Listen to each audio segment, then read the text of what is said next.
everybody. So we had a few technical issues.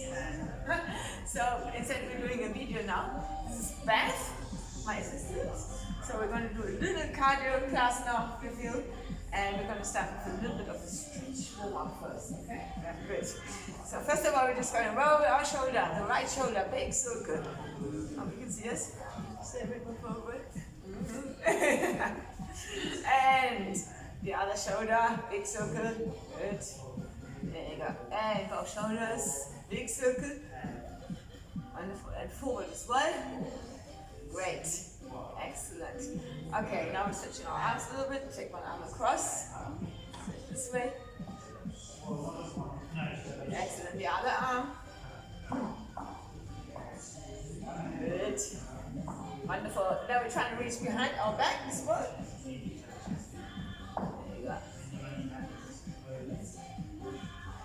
And the other arm too.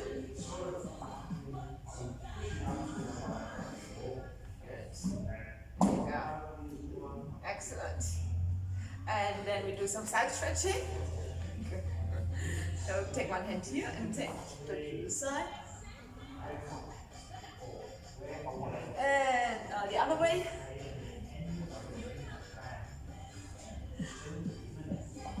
Excellent. Now both hands together to the side, carefully.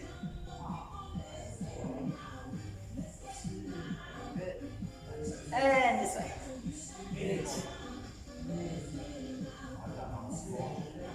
Very good. Now we're taking one leg in the hand. We're going to stretch our thighs.